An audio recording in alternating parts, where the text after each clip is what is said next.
Only S T ಜನಾಂಗಕ್ಕೆ ಮಾತ್ರ ಈ ಒಂದು ಸೌಲಭ್ಯವನ್ನು ಒದಗಿಸಲಿಕ್ಕೆ ಬಂದಿದ್ದಾರೆ ಸರ್ಗಳು. ಆ ಎಸ್ ಟಿ ಜನಾಂಗಕ್ಕೆ ಏನೇನು ಸೌಲಭ್ಯ ಬೇಕು ಆ ಸೌಲಭ್ಯಕ್ಕೆ ತಕ್ಕಂತೆ ಏನು ದಾಖಲಾತಿ ಬೇಕೋ ಆ ದಾಖಲಾತಿ ಸಹಿತ ಮಾಡಿಸಿ ಆ ಸೌಲಭ್ಯವನ್ನು ನಿಮ್ಗೆ ಒದಗಿಸ್ಕೊಡ್ತಾರೆ. ಇಷ್ಟ ನಾವು ಹೇಳ್ತಾ ಇರೋದು, ಪ್ರತಿಯೊಬ್ಬರು ಇದಕ್ಕೆ ಸಹಕಾರ ನೀಡಬೇಕು.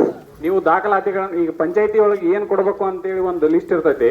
ಆ ಲಿಸ್ಟ್ ಪ್ರಕಾರ ನೀವು ಏನಂದ್ರೆ ನೀವು ಎಲ್ಲಾ ದಾಖಲೆಗಳನ್ನ ಅವ್ರಿಗೆ ಕೊಟ್ರಿ ಅಂದ್ರೆ ಅವರು ನಮಗೆ ಏನ್ ಮಾಡ್ತಾರೆ ಕೊಡ್ತಾರೆ. ನಾವು ಅವನ್ನ ಸಂಬಂಧಪಟ್ಟ ಇಲಾಖೆಗಳಿಗೆ ಹಸ್ತಾಂತರಿಸಿ ನಿಮ್ಮ ಕೆಲಸ ನಾವೇ ಏನಪ್ಪಾ ಅಂದ್ರೆ ಮುಂದಿಂದು ಮಾಡಿಸ್ಕೊಡುವಂತ ವ್ಯವಸ್ಥೆ ಮಾಡ್ತೀವಿ. ಅಂದ್ರೆ ಬೇಗನೆ ಒಟ್ಟೆ ಅಂದ್ರೆ ಆ ಕಾಲಮಿತಿ ಒಳಗೆ ನಿಮ್ಗೆ ಸೌಲಭ್ಯ ಅದು ತಲುಪಿಸ್ತದೆ.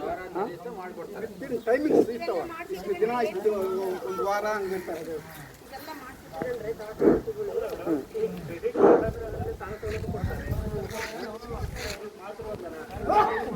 ಅಲ್ಲ ಈಗ ಆಧಾರ್ ಕಾರ್ಡ್ ಎಷ್ಟು ಯೂಸ್ ಆಗುತ್ತೆ ನಿಮ್ಗೆ ಗೊತ್ತೈತ್ರಿ ಎಲ್ಲ ಕಡೆ. ರೇಷನ್ ಕಾರ್ಡ್ ಇದಕ್ಕೆ ಬೇಕಂದ್ರೆ ಎಲ್ಲ ಅಂದ್ರ ಆಯುಷ್ಮಾನ್ ಭಾರತ್ ಕಾರ್ಡ್ ಆರೋಗ್ಯ ಇಲಾಖೆಗೆ ಸಂಬಂಧಪಟ್ಟಿದ್ದು, ಮತ್ತೆ ಈ ಜಾತಿ ಪ್ರಮಾಣ ಪತ್ರ ಮಕ್ಕಳ ವಿದ್ಯಾಭ್ಯಾಸಕ್ಕೆ ಬೇಕು, ಮತ್ತೆ ಸರ್ಕಾರದ ಸೌಲಭ್ಯಗಳನ್ನ ಪಡೆಯಕ್ಕೆ ಬೇಕು, ಎಲ್ಲದಕ್ಕೂ ಬೇಕಾಗುತ್ತೆ.